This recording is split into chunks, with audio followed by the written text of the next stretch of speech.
Welcome back to the program. A young reformer or an entrenched military man at 42 is the youngest leader in Africa, even as discussions continue surrounding the new top man in Ethiopia, the first from the Oromo ethnic group that has been at the forefront of anti-government protest. Dr. Abiy Ahmed made his first trip to Kenya, where he held bilateral talks with President Uhuru Kenyatta. But the talks comes at a time when the second most populous country in Africa is still in a state of emergency, with thousands of refugees still in Kenya's territory. Will the new leader bridge ethnic divisions in Ethiopia? What are some of the take-homes for both countries during his visit to Kenya? Joining me in the discussion tonight, I have Professor Peter Kagwanjo, the CEO of Africa Policy Institute. He's also a scholar from the University of Nairobi. We also have Abel Oyeyo, who is a foreign relations expert, as well as Hassan Kuchore, who is a researcher, Northern Kenya and Southern Ethiopia. Good evening, gentlemen, and welcome to the program. Thank you. Prof, let me begin with you. Ethiopia is always said to be an emerging economy, one of the fastest growing economies, not just in Africa, but in the world, averaging about 10% almost every year since 2010, 2011, thereabout. And Kenya is also another country that has a huge potential. How will these two countries, stand to benefit if they work with each other properly? Kenya and Ethiopia have had long-standing relationship. For many years, the relationship has centered on security concerns, but it has, in the last 5 years, moved towards economic, partnership, and that brought what we call bilateral, commission, which is a special relationship between Ethiopia and Kenya, and we've seen that. They're huge kind of relationship. If you just look at the traffic of human beings moving from Nairobi to Addis Ababa and vice versa, it's huge. Over and above that, the issues of energy. Ethiopia is producing energy in the new stations, hydroelectric stations, and therefore Kenya would acquire that. It's a huge market for Kenya with over 90 million people, potentially one of the largest markets in Africa, and at the same time, it is a ready market for Kenya's manufactured goods, which can be sold in Ethiopia. Therefore, the two countries, if they implement to the full the bilateral treaties or arrangement, are going to benefit greatly, particularly under the new environment of stability in both Ethiopia and Kenya. Prof, we're going to go into the details of these deals between Kenya and Ethiopia shortly. But Abel, from an international relations point of view, from that perspective, it seems these two countries have had, nothing short of a rosy relationship. Yes. Kenya and Ethiopia go a long way. Like the president mentioned earlier, Ethiopia was very instrumental in the fight for independence in Kenya. Ethiopia supported Kenya in the 1960s, and I think that made it easy for us, to attain independence. So, as you know, Ethiopia was not colonized. They beat the Italians. And since then, it's not been just about security. We've had so much together, so much in common. There's always been trade, as much as it's been almost one-sided. It's Kenya which has always, sold more goods to Ethiopia. And as you can remember, in 2012, there was a special status agreement between Ethiopia and Kenya. So I think what happened today is not per se a reinvention of the wheel. It's a familiarization process for the new Prime Minister to get to know, the President, and the President to get a chance to know him, so as to advance what has already been, established. Yeah. And it seems he's getting a lot of goodwill. Kenya is the third country he has visited. Initially, he has visited Djibouti and Sudan, I believe. Now, Hassan apparently is a researcher from northern Kenya as well as southern Ethiopia. Now, Hassan, if you look at the agendas of Dr. Abiy's visit to Kenya, it's all about, strengthening integration, multilateral cooperation. I mean, trade is somehow seems to take center stage. But as someone who comes from northern Kenya, do you think the refugee issues have been sidelined? Not particularly, because one of the people that the Prime Minister of Ethiopia, Dr. Abiy Ahmed, has met is the governor of Marsabit County. And that is, of course, deliberate, because Marsabit shares, the longest border with Ethiopia. And in the recent past, the ethnic tensions in Ethiopia have spilled over into Kenya, And as we speak, and actually coincidentally, as Dr. Abiy Ahmed and Governor Mohammed Ali were having that meeting, the violence erupted on the Moyale side of the border. So that basically tells you how security, not only trade, but issues of security and politics are shared across these borders, and there have to be, shared strategies and solutions to solve some of these long-standing ethnic tensions.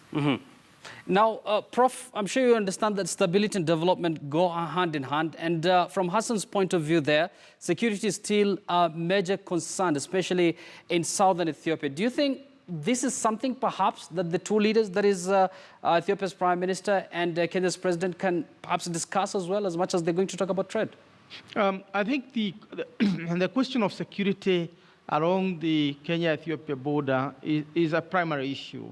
And I'm sure it's something that is, going to become to be a major issue of discussion. You remember that in 2015, Kenya and Ethiopia signed a bilateral agreement as part of what has been called the cross-border integrated management program, not only to deal with the questions of peace building and conflict resolution, but also to enable Kenyans and Ethiopians to enjoy amenities across the borders. That has enabled food supply for both parts. It has enabled, a relative peace. If you compare what has been happening before then and what is happening now, you can agree that there has been relative stability compared to the past. And I think what needs to be done is to deepen that cross-border integrated program. And it is within that framework that response to the refugees has been better than it has been in the past. It is at the same time the implementation of the county system or devolved government system in Kenya is basically uplifting the lives of people in the country to the extent that facilities like medical facilities are available to both Kenyans and Ethiopians. And I think growing prosperity shared by the communities around is going to reduce tension. And I think focus should be on raising the standards of living within that area in order to kind of drain the swamps of conflict that has affected the region. Yes. Now, Abel, this brings to question, of course, Ethiopia, I've already said, has had, some sort of sustained economic growth, and we've seen a lot of unrest in the past. Now, with the new leader in place, it seems things have stabilized, apart from the border region that Hassan has been talking about earlier. Do you think the new leader now has all what it takes to, change that country? Well, I think he comes to office with a lot of goodwill. Number one, he has a very serious background. He's gone to school very well, and he seems to be very much aware of what is required of him as a leader in a country that has had a lot of conflict in the past. Then number two, of course, he seems to be having a lot of goodwill again, which is based on where he comes from, which is ethnic, of course. He's an Oromo. And for a very long time, the Oromos have not produced a prime minister. So there seems to be some kind of satisfaction that what has always been, the desire of so many Ethiopians has now been fulfilled. And because of the culture of, economic advancement, which I think has taken root in Ethiopia, he gets to inherit an economy that is already on the move. So what he's come to do, I think, in Kenya is to, number one, address the issue of refugees. I think that is why, as Hassan pointed out, he went ahead and met the governor of Moyale so as to make sure the Ethiopians who are here as refugees, of course, are taken care of. And that is, of course, an assurance to them that the government, his government now, minds them, it thinks about them, and measures are being put in place to take them back. And, of course, based on what we know in terms of trade, he wants, of course, to make sure there is what we call a constant flow of items of trade which are very, very instrumental in Ethiopia. Actually, when it comes to economic development, Kenya has so much to learn from Ethiopia. They've invested in infrastructure very well, and I think corruption is a bit low. That is why they're making the kind of gains they're making. Yeah, we're going to talk about governance issues shortly, Abel. But Hassan, there's something Prof has mentioned about the cross-border integrated program. This is something that people say has a potential of promoting peace and development in that part of the world. But with regards to the tension along the border of these two countries, I understand there were even flare-ups earlier today. Do you think if and abetted, if people don't care about security along this region, then this kind of cross-border integrated program can also be affected? Certainly, I mean, that integrated cross-border initiative is unprecedented, particularly in the peripheral area of both states. I mean, northern Kenya has obviously been marginalized for a long time, and so has been, southern Ethiopia from the political center. So this is a new beginning in which both countries are trying to invest in previously, unproductive, quote-unquote, regions. And this is, most welcome. I mean, the LabSet project has been there. Isiolo-Moyale highway has now been tarmacked, and there's a renewed sense of optimism as the professor has alluded to tonight. But certainly there are political issues. The economic aspects, the idea of draining the swamp of poverty and empowering the people, devolution also economically empowering people is a potent point. But once, issues of identity, issues of ethnicity, and how that connects to the national politics are not resolved, then I think we will be burying our heads in the sand. Mm-hmm. And as you had pointed out earlier, Yusuf, Dr. Abiy has a particularly monumental challenge because he is an Oromo, and some of the flare-ups we are seeing is in the eastern region, where the Oromo and between the Oromo and the Somali regional states. So as an Oromo, being in charge of the federal state, Dr. Abiy has to move in and contain this violence and still be seen as impartial. So being an Oromo and trying to move into the Somali Oromo fields is particularly going to be challenging, considering also the fact that Dr. Abiy himself has been catapulted into power through this ethnic entrepreneurialism. So I think, will he stand with his Oromo folks, or is he going to provide a national leadership that is going to see, diffuse some of these ethnic tensions from Moyale, all the way to Diredawa, 1,000 kilometers north. So it's not an easy task, certainly, in terms of the regional coverage, yes, and in terms of the level of violence between the police, the regional police, and the militias that is going on currently. Yes, but at the moment it seems is getting a lot of goodwill from these leaders, especially in the East African region. Now, Prof, as a react to Hassan's point of view there, it seems the cross-border integrated program we've been talking about is taking shape. At the moment, we're getting a report that the construction of the one-stop border post in Moyale is complete on the Kenyan side and almost 95% complete on the Ethiopian side. And we all know that, violence is also, the cause of violence is always about, resources and all these issues. Do you think with this kind of a program, chaos and violence in these border town areas might come to an end? I think the best thing is to start by looking at the broader context within which this cross-border integrated program is occurring. First and foremost, you look at who Abiy Ahmed is and what he's bringing onto the table, and what the Kenyan side of the divide is also bringing onto the table. It is said that he's an Oromo and he's coming to power through that ethnic push, Oromo. But I think we need to get deeper than that. He came to power through a major vote by both the Oromo and the Amhara, meaning he's really having a supermajority in terms of opinion support. And he himself moved beyond that and sought to consolidate the Tigrayans by basically preaching the gospel of reconciliation at the national level. He's young and he's also ambitious, and he has a lot of goodwill.